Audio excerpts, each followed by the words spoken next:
इस परमार्थ मार्ग में चलने वाले पथिक की पहली सीढ़ी है कि अपनी वाणी पर अंकुश कर ले। वांग निरोधो योगस्य प्रथमम द्वारम।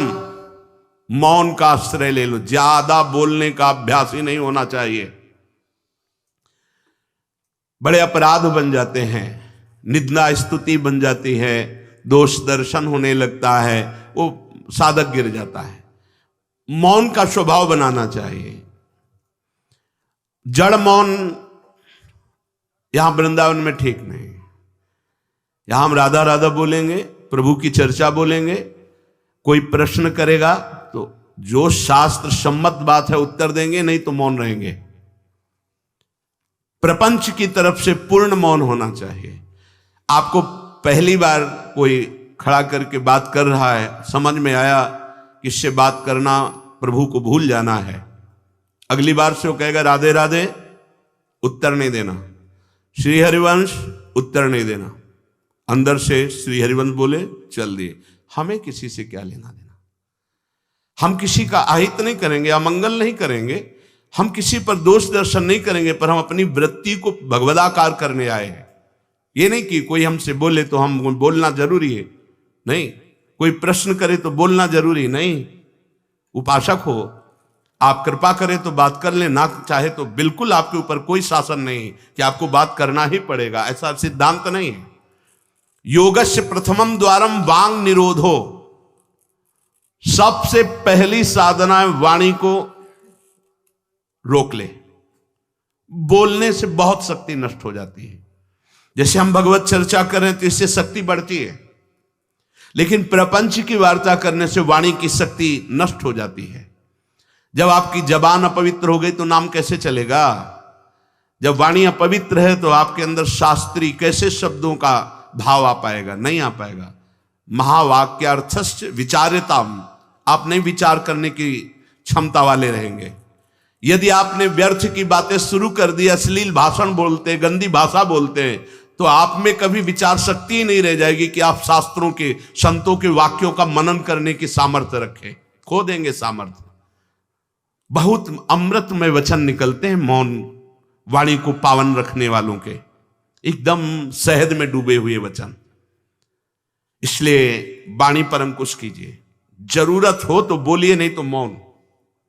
श्री जी का जस गाइए, नाम कीर्तन कीजिए, इसके अलावा मौन रहिए। इन नियम ले लीजिए। जब आए हो भगवत प्राप्ति के लिए तो काहे को बख्शो। इन इंद्रियों को सीधे अनुशासन में लीजिए ना। आपका स्वरूप इंद्रियां थोड़ी है, आप इनके संचालक हैं। आपकी सामर्थ्य से सामर्थ्यवान होकर आपको बांधे हुए हैं, आप इनको बांधिए। बहुत हो गई स्वतंत्रता इन दुष्टों की। माता देहूती जी भगवान कपिल जी से कहती, मैं ऊब गई इन दुष्ट इंद्रियों से भोग भोगते हुए, नाथ अब वो उपाय बताइए जिनसे इन दुष्ट इंद्रियों के कब्जे से मैं बाहर निकलूं। माता देहूती जी, ये बहुत दुष्ट है। ये कुछ मिनट तो लगेगा, बहुत शांत है और भगवत स्वरूप में लगने वाली हैं, और एक क्षण में गिरा के ऐसे नरक में खड़ा कर देंगी जहां पश्चाताप ही होता है, हाथ कुछ नहीं लगता। योगस्य प्रथमम द्वारम वांग निरोधो, फिर अपरिग्रह। पहला द्वार है वाणी पर शासन कीजिए। हम वाणी गायन करेंगे, श्री जी के लीला चरित्र, नाम कीर्तन, इसके अलावा मौन। कई साधकों को यह स्पष्ट आज्ञा करी श्री जी की प्रेरणा से कि आप नहीं बोलोगे, तो उसका पालन करना चाहिए। जब सत्संग में आप सुन रहे हैं कि योगस्य प्रथमम द्वारम, तो आप अपनी वाणी को संयम में रखिए। किसी की मजाक, उपहास, किसी की चुगली, निंदा, ये सब बिल्कुल नहीं। अगर आप ये सब करते रहेंगे तो निरंतर नाम नहीं चलेगा। आप सत्संग का मनन नहीं कर पाएंगे। मनन करके आप अपने आराध्य देव में स्थित नहीं हो पाएंगे। जरूरी है मौन, जरूरी है, पर विचार मौन। ये धाम है, इसलिए हम जड़ मौन की बात नहीं करते, विचार मौन। और वो मौन ही किस काम का जो एक शब्द में हम बात कर लेते हैं, वो 5 मिनट लगाएं। जैसे कोई बात करनी, अब वो कुछ बोला, अब उसमें पूरी एकाग्रता पूरी शक्ति नहीं, सीधे बोल दे, स्विच ऑफ कर दे, क्या चला गया। जड़ मौन के लिए फिर ना ऊ कुछ नहीं, ना लिखना ना पढ़ना ना कुछ, बिल्कुल बालवत परमहंस स्थिति, कोई प्रश्न नहीं, कोई उत्तर नहीं, एकदम जड़वत, जीते जी मृत, जीवन मुक्त होने के लिए।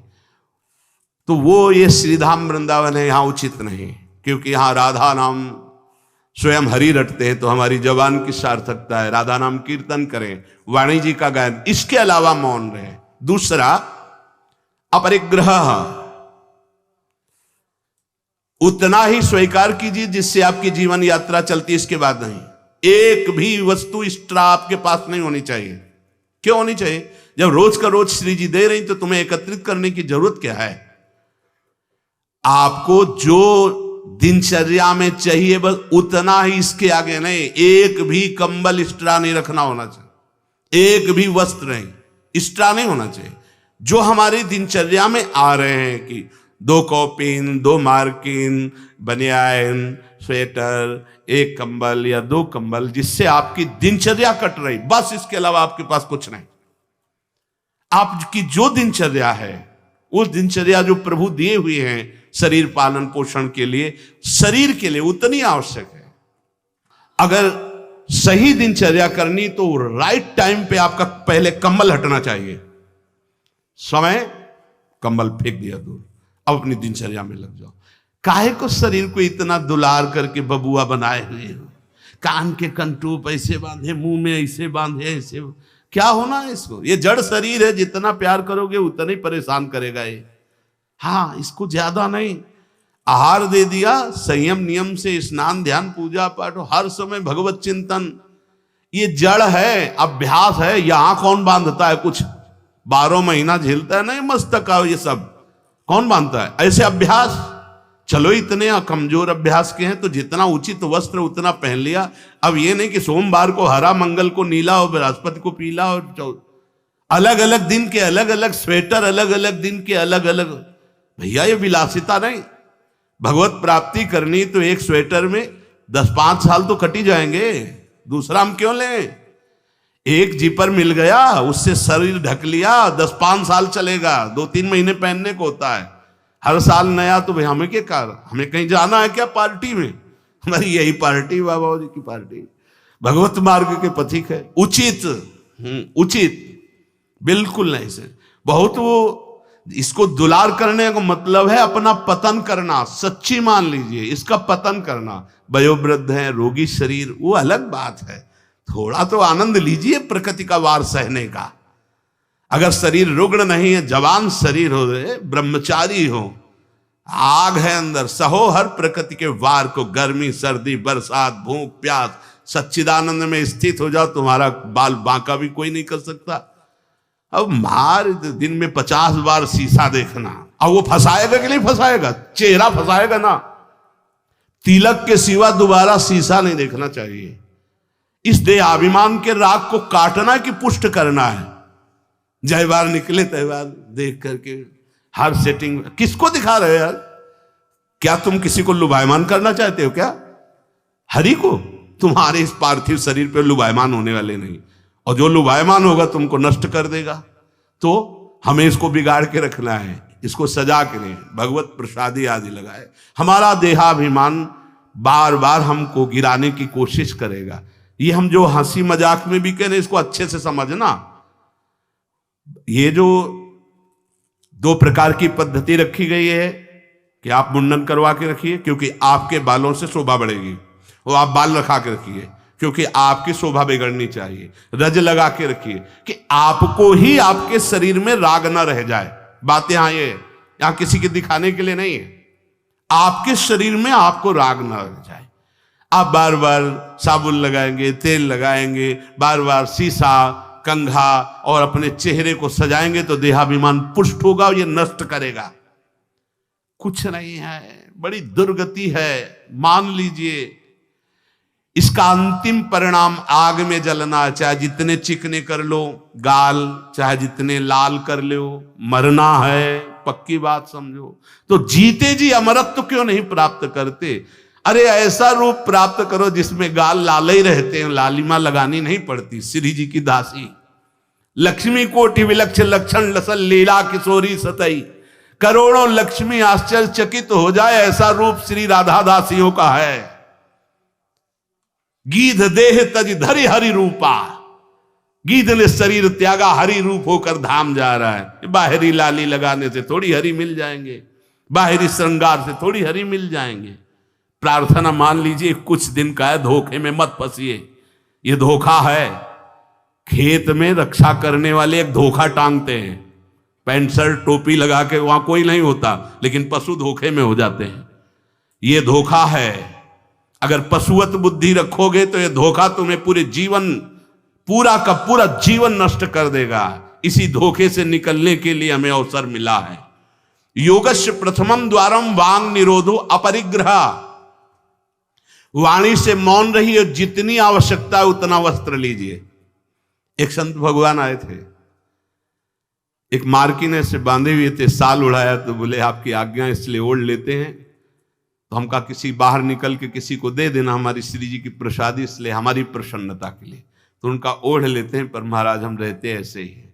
हम कहा धन्य है, नौजवान हो, बहुत सुंदर है।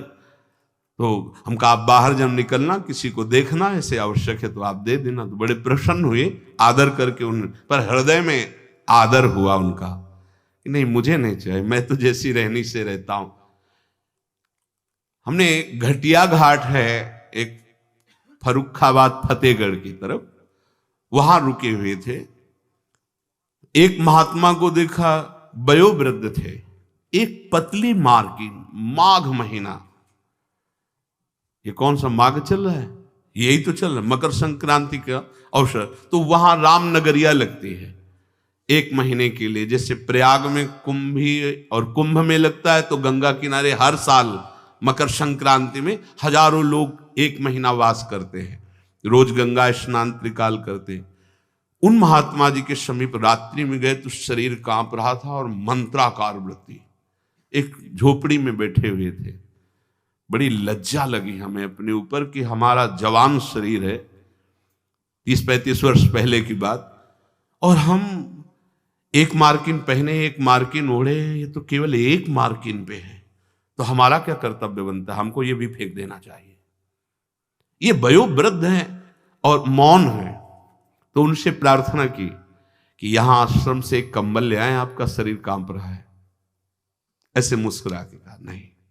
तो चोट पे चोट लग रही थी कि धिक्कार हमारे जीवन को, ये वयोवृद्ध होकर इतना तितिक्षापूर्ण जीवन, और हम जवान होकर के इसको सह नहीं पा रहे।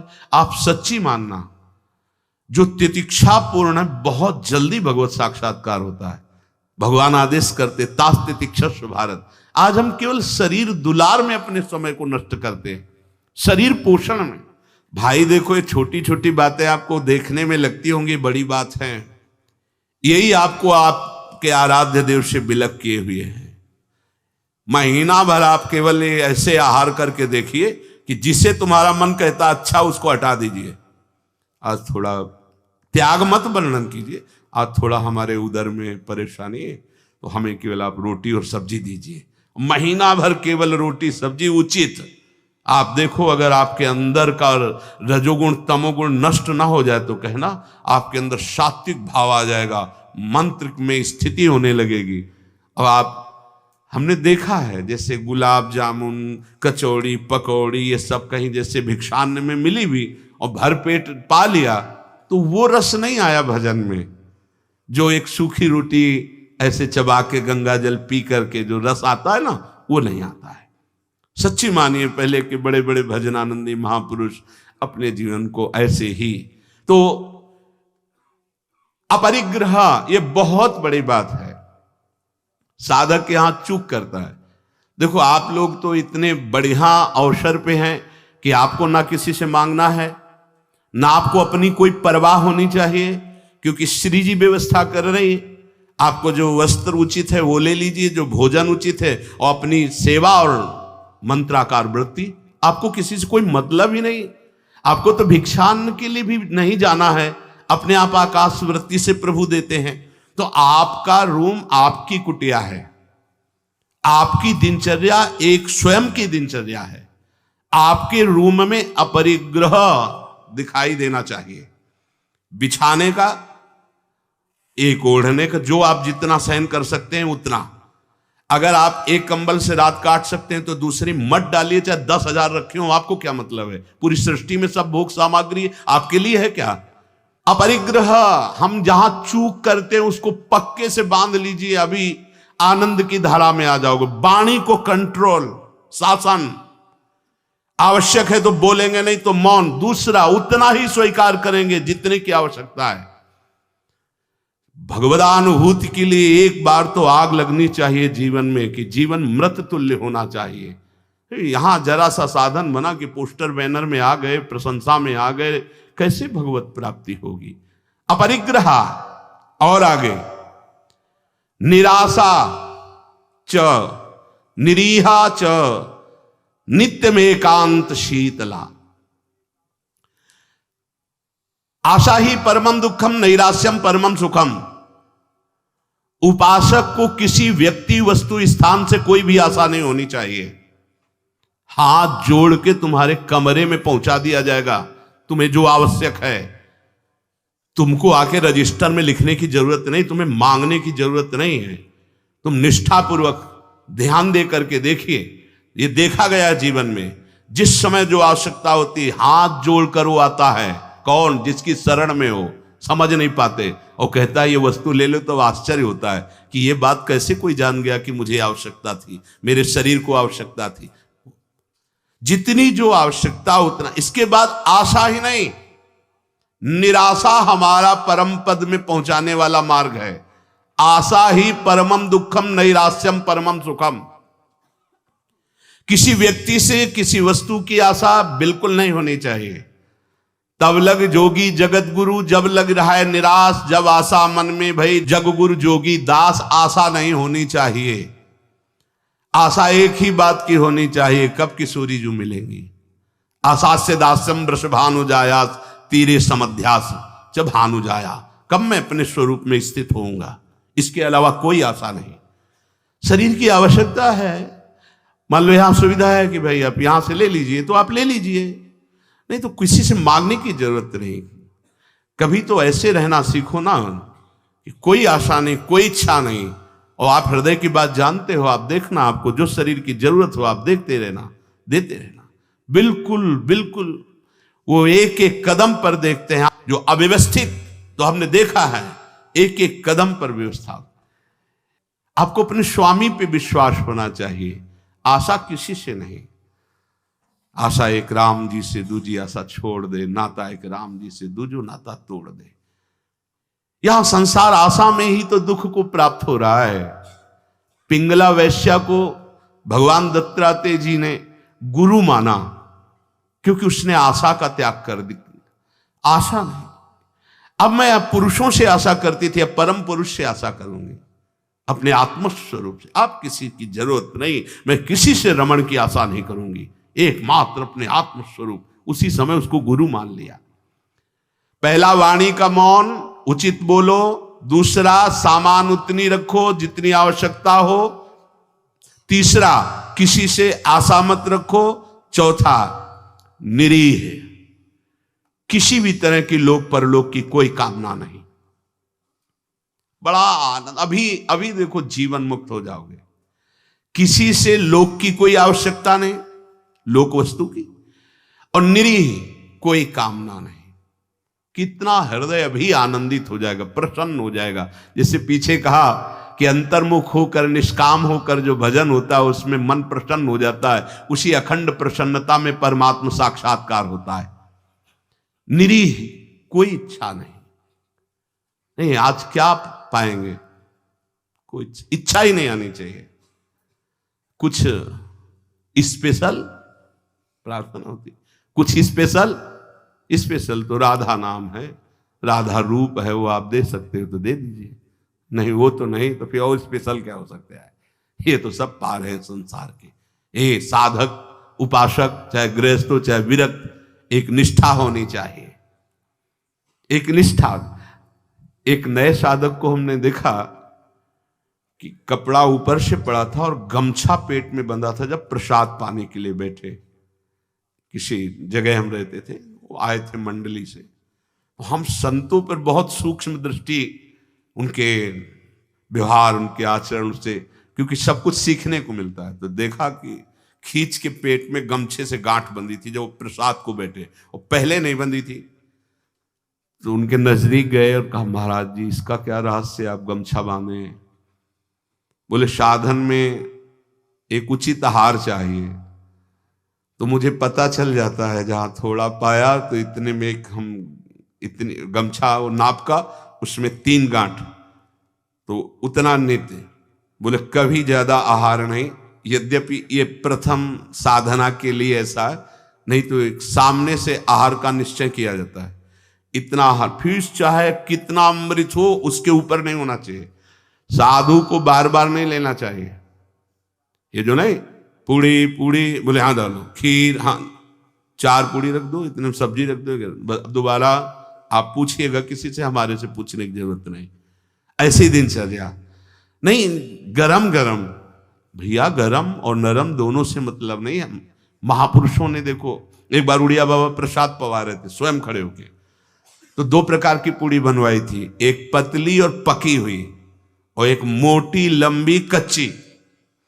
पकी हुई नीचे रख दिया और कच्ची वाली ऊपर रख दिया, और आप खड़े हो गए ऐसे, सब नवीन साधक ऐसे पारे। उनमें से 50 नीचे वाली पूड़ी ऊपर करके शुरू किया, और कई साधक ऊपर से शुरू किए। तो जो नीचे वाले तो उनसे कहा खड़े हो जाओ, वो तो महापुरुष थे, जाओ ब्याह करो जाके, गर्मा गर्म बहू के हाथ पाना, बाबा जी बनने लायक नहीं हूं। ऐसे सीधे डांट लगे, कान पकड़ा, महाराज जी गलती हुई। नहीं, आपने ऊपर वाली को नीचे क्यों किया, नीचे वाली को ऊपर क्यों किया? क्योंकि वो पकी थी ना, तुम्हारी स्वाद पर दृष्टि थी ना, इसलिए स्वाद का पोषण करना है तो घर जाओ। भगवत मार्ग में चलने के लिए स्वाद मिटाना है, केवल भगवत स्वाद लेना है, भगवद आनंद का स्वाद लेना है। कितना कठिन लग रहा होगा? कुछ कठिन नहीं है। जब लक्ष्य बन जाता है भगवत प्राप्ति, तो सब सहज हो जाता है। नहीं खान पान ते भावे है, नहीं कोमल वसन सुहावे है, सब विषय लगे ते खारा है, हरि आशिक का मग न्यारा है। समझो इस बात को। यहां इतना डबल होता जा रहा है शरीर, चर्बी बढ़ती जा रही है, पीछे भी पेट में भी, कि आसन में अगर कहा जाए पद्मासन में 20 मिनट बैठो तो बैठने की हिम्मत नहीं रह गई, तो क्या साधना करोगे? बिल्कुल ये बात होश में रखिए। शरीर को बढ़ावा देना, बिल्कुल अपना नाश करना है। उचित आहार ऐसा कि पाने के बाद तुरंत आसन में 1 घंटे बैठना पड़े तो आपको कोई परेशानी न हो। मान लीजिए आप उदर नहीं हैं, आप प्राण नहीं हैं, आप रसेंद्री नहीं हैं, आप मन नहीं है, उचित आहार दीजिए, रात दिन भजन में लगी, अभी सात्विक भाव आ जाएगा। सात्विक भाव नहीं आ रहा। ईमानदारी से देखिए आप कितना समय मोबाइल में नष्ट करते हैं। जिनके पास मोबाइल है, ईमानदारी से देखिए आप कहीं अंतर्मुख अध्यात्म की वृत्ति से युक्त हो पाएंगे? आप रजोगुणी भोजन करते हैं, आप टच वाला मोबाइल रखते हैं, आप अधिक समय उसमें, भले आप इधर उधर, क्या समय नष्ट कर रहे हो।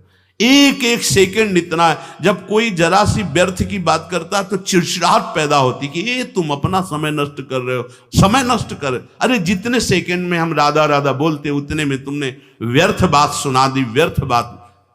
चलो गृहस्थ आश्रम में व्यापार नौकरी आदमी तो उसको बेचारे को व्यवस्था है, लेकिन आप भगवत मार्ग के पथिक है। आपका बिल्कुल एक एक मिनट बड़ा कीमती है।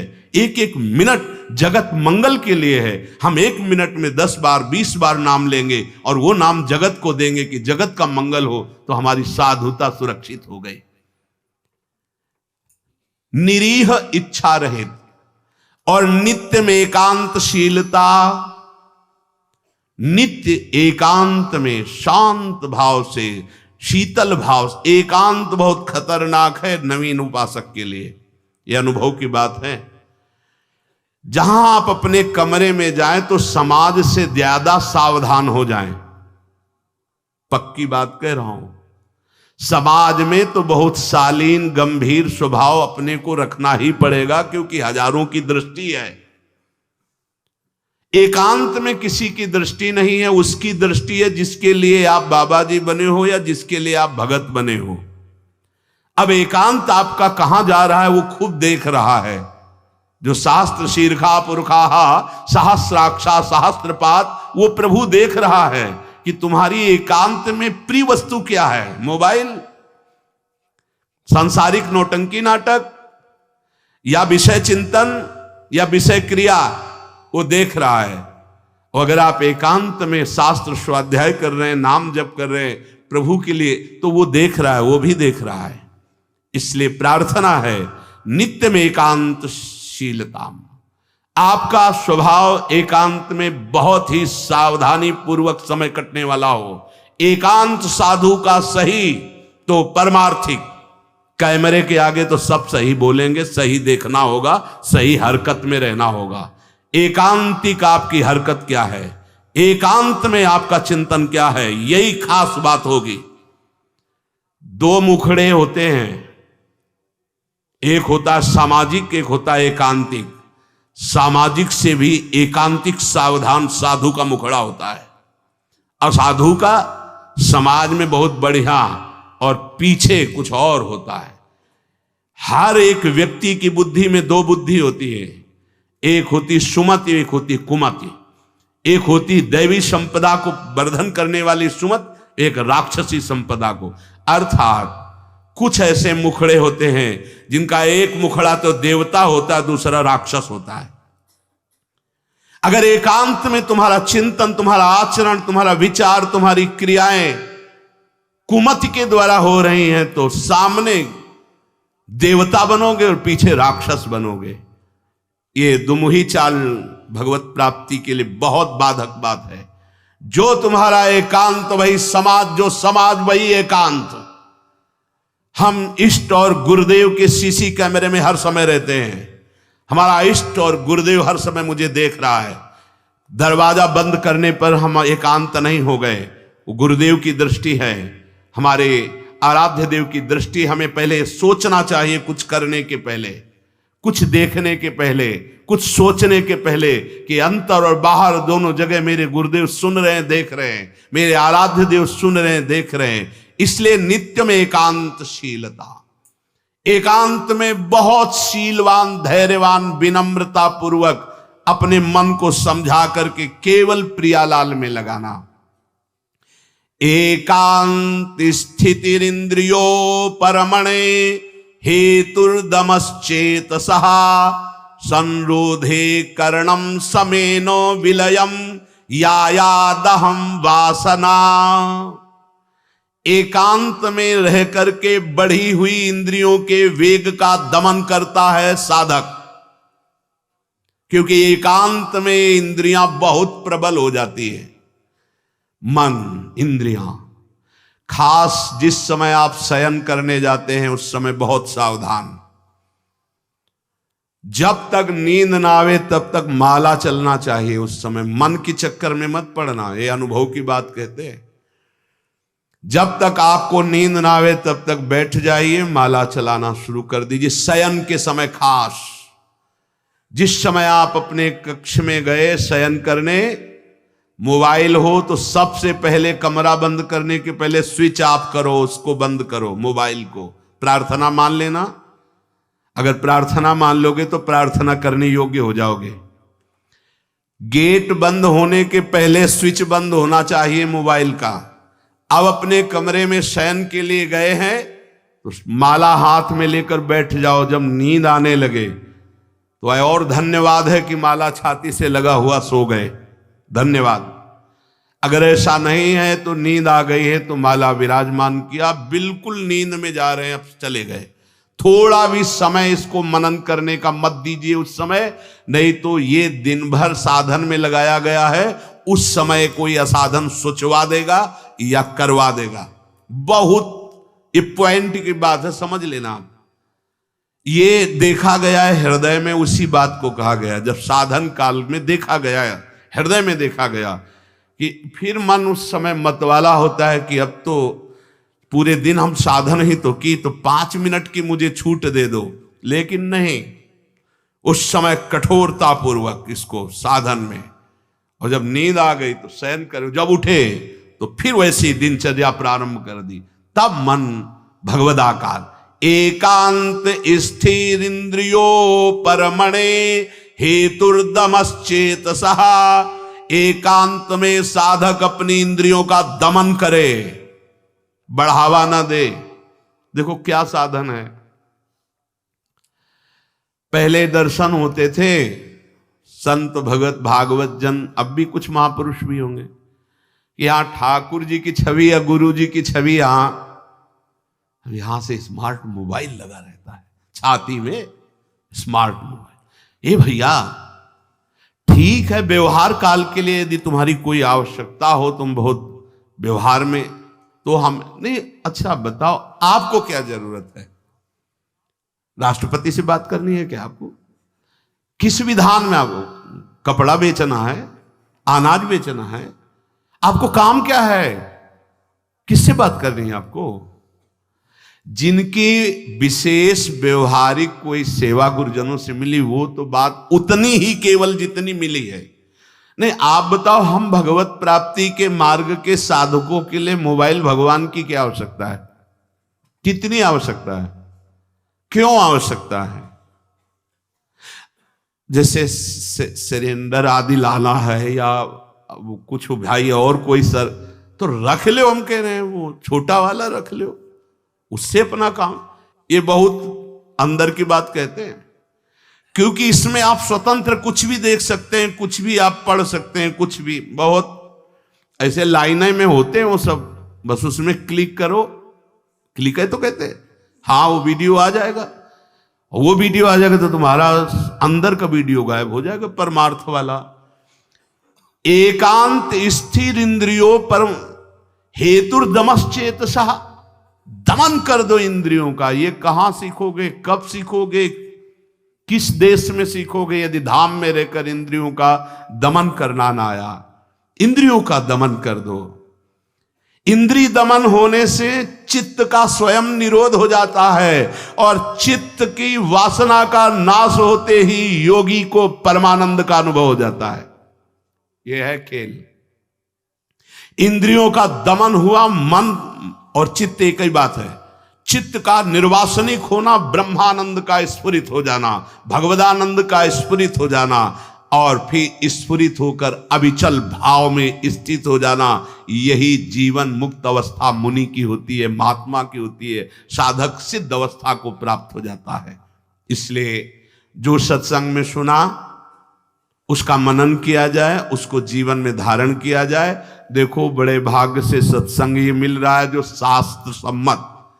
मन का और आसक्त संसार में हो जाना, मन का भंजन होकर परमात्मा प्राप्ति के लिए चलना, ये तो बहुत ही कठिन। आप सुन रहे हो, हम बड़े कृपा पात्र हैं जो आप सुन रहे हो। आप सुन रहे हो तो हम बड़े कृपा पात्र हैं कि आप ये सत्संग सुन रहे हो। नहीं तो इस सत्संग के सुनने के लिए अपने आप से गा लो, अपने आप से सुन लो, वो तो सुनने को मिलेगा क्योंकि उसमें, लेकिन इसमें सुना है, इसमें नाश नाश नाश, काट काट, हर संबंध, हर विषय, हर मनोरंजन काट, फिर आकर के अपने स्वरूप में स्थित हो गया।